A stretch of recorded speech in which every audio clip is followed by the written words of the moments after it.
ना वीडियो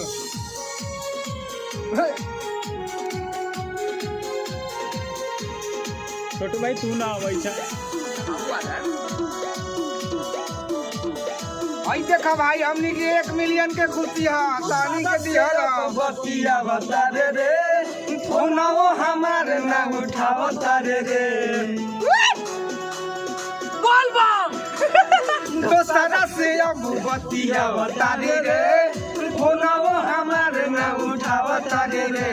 करा के हम सही जीते रहता रे बीजी कौन गलती हमारा हो गइल खातिर हम भइनी देखा चलल परिवार तोरा से प्यार हो गई तोरा खातिर हम भइनी बेकार जानल परिवार तोरा दोसरे से प्यार हो गइल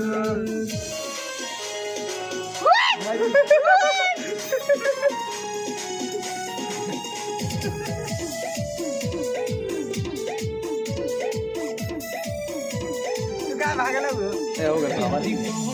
ओ इतना जल्दी खइले रे से खइले रे काहे बेवफाई कोइले रे ते कोइले रे अल्लाह खाओ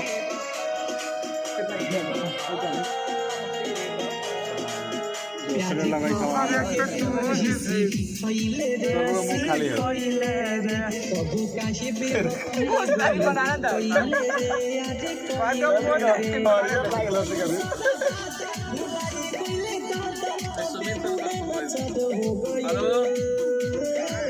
तोरा खातिर हम भइनी बेकार जानल परिवार तोरा दूसरा से प्यार हो गइल तोरा खातिर हम भइनी बेकार जानल परिवार तोरा दूसरा से प्यार हो गइल